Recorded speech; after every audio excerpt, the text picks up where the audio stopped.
Most people think poverty is simply a lack of money, but that idea is incomplete.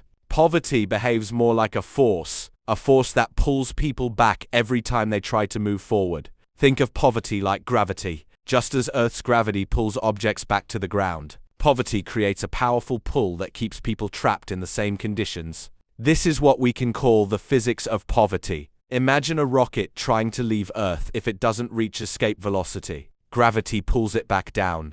The same thing happens in life. Many people try to escape poverty, but they never reach the momentum needed to break free, not because they are lazy and not because they lack intelligence, but because poverty operates like a closed-loop system that keeps repeating itself. There are 5 hidden chains that keep people stuck in this system. The first chain is the scarcity tax. When someone is constantly worried about money, their brain is under pressure all the time. Rent is due, food must be bought, bills keep coming. This constant stress reduces mental capacity.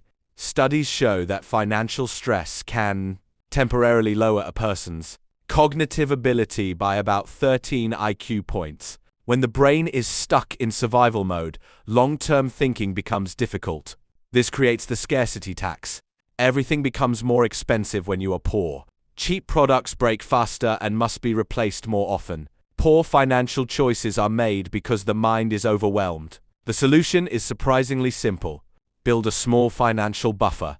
Even saving $500 to $1,000 can create breathing room, and that breathing room allows the mind to think clearly again. The second chain is the dopamine trap. Poverty is emotionally painful. People naturally search for ways to escape that pain. One of the fastest ways to feel better is by spending money. Buying new shoes, buying a phone, buying something exciting creates a short burst of happiness. That happiness comes from dopamine, but the feeling fades quickly while the financial damage remains. Temporary relief leads to permanent debt. Many people in poverty see money as something used to buy pleasure, but wealthy individuals often see money as a tool to buy freedom. Breaking the dopamine trap requires discipline.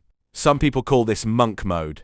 It means eliminating unnecessary spending for a period of time. No impulsive purchases, no luxury items, no emotional spending.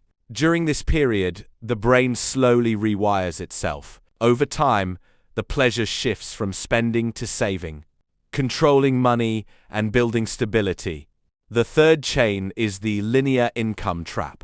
Many people grow up believing that working more hours automatically leads to more money. But there is a problem with this idea. Time is limited. Everyone only has 24 hours in a day. If income depends entirely on time, then income has a ceiling. Meanwhile, the cost of living continues to rise due to inflation. This means that working harder often produces very little progress. Escaping this trap requires changing how value is created. Instead of trading time directly for money, people must build a skill stack. A skill stack is a combination of 2 or 3 valuable abilities. For example, communication combined with technology, or design combined with marketing, or programming combined with business thinking. When multiple skills come together, a person becomes rare, and rare skills command higher value in the market. The fourth chain is social gravity. Human beings are strongly influenced by their environment and the people around them. There is a famous example known as the crab bucket effect.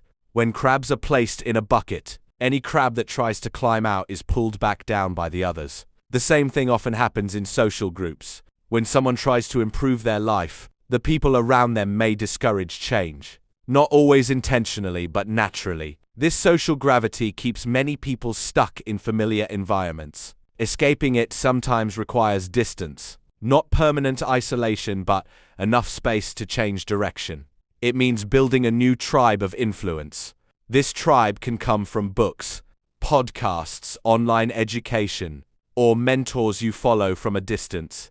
The brain has mirror neurons, which means we naturally copy the behaviors and beliefs of those we observe. Surrounding yourself with growth begins to reshape how you think. The fifth chain is the compound void. Compound interest is one of the most powerful forces in finance. Small amounts of money can grow dramatically over time when they are invested. But there is a divide in how compound interest affects people. The poor often pay compound interest through high interest. debt like credit cards and loans. Meanwhile, the wealthy earn compound interest through investments and assets. This creates a widening gap over time. Escaping this chain happens in 3 stages. The first stage is survival, where the focus is eliminating high-interest debt. The second stage is accumulation, where money begins to flow into productive assets such as businesses, skills, or low-cost investment funds. The third stage is freedom, when investments generate enough income to cover basic living expenses. The most important thing to understand is that these chains are not physical. They are built from habits, beliefs, decisions, and environments. In other words, they are forged in the mind. And once you see the system clearly, something powerful happens. You realize that the door to the cage has always been open. Escaping poverty is not about a single lucky moment. It is about understanding the forces that keep people stuck and slowly building the momentum required to break free. Just like a rocket leaving Earth. Once escape velocity is reached, gravity can no longer pull it back down. And that is when true freedom begins.